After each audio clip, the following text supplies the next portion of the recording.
Oh, my name's Dan and I have diabetes. Yes, recently diagnosed with diabetes, and I'm not really that happy about it, to be honest with you. My basic attitude is fuck diabetes. It's a pain in the arse. I've got a lot of things I have to do all of a sudden. I have to take pills twice a day, metformin pills. I have to jab myself in the finger twice a day and test my blood with a little glucose machine.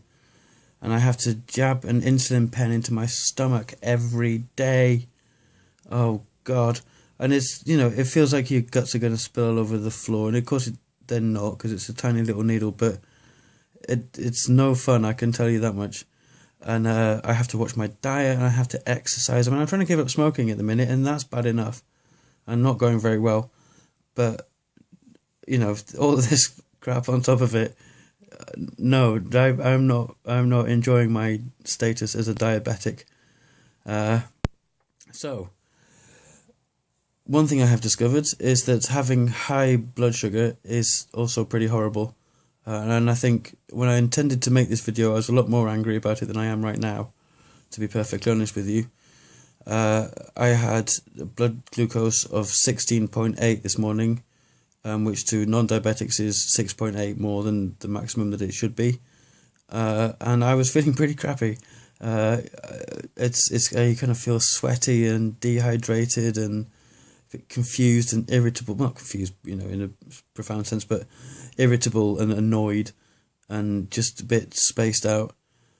So I had my first go on the insulin this afternoon, and happily my glucose is now 8.9, very healthy. And that's all good. And I'd have to say, if I'm really honest, I have to say I do feel much better. So, yeah, the reason for this video, and hopefully ones to follow, is that having been diagnosed as a diabetic age 39, I've decided that the way to cope with having to get that routine into my life is to do this and share my journey through diabetes with you, the viewer. Hello. And try and describe what it's like. I suspect that in the long run it will lead to me leading a healthier lifestyle, and I will probably actually be happier, but I may somehow still resent having to live a cleaner lifestyle. Thank you very much.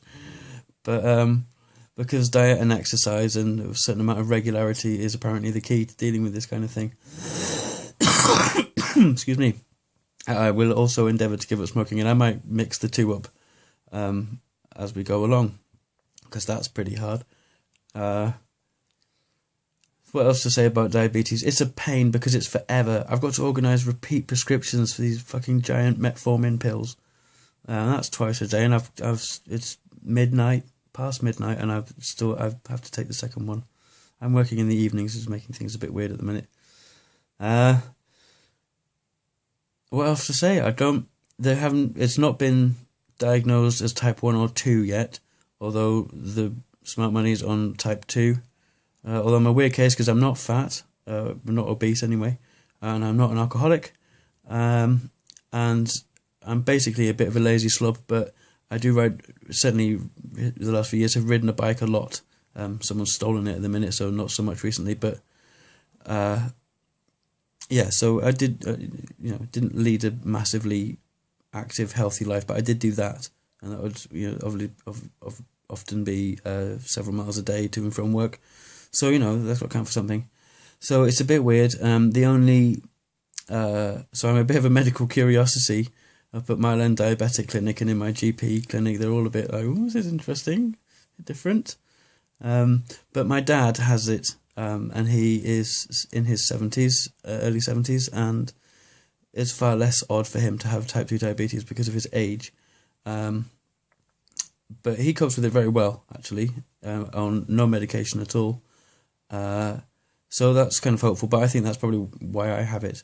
But they're a bit unsure. There's another thing called slow onset type 1 diabetes, which they worry it might be.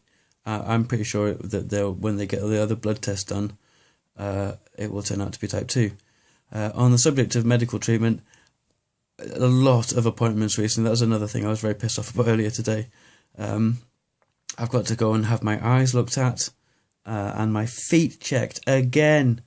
The nurse at my GP clinic, who knows her stuff, did do that, and there's nothing wrong with them, and never has been. My dad apparently gets cold feet. I don't. I've got a bit of dry skin, which I think is kind of normal anyway. And yeah, nothing. It was like being examined for leprosy. Like, do you get any sores or lasting infections that you're not aware of? I'm like, no, Dad, please don't let that be my life. So that's, that doesn't happen, folks. My feet are fine, thank you.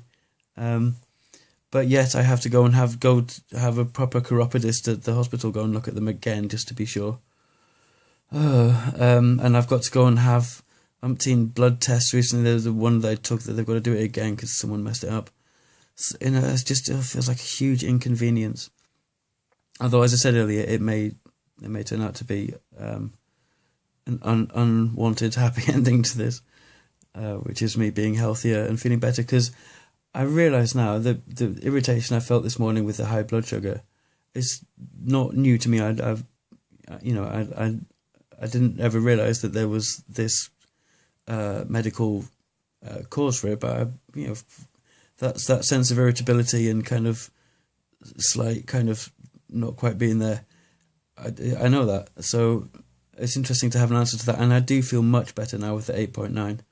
I have to be honest. So we shall see. I will endeavour to make more videos because I'm sure you're interested and want to keep track of my progress. And when I hit 1 million views, I will spray insulin all over the room in celebration. But until then, good night and thanks for watching. Bye now.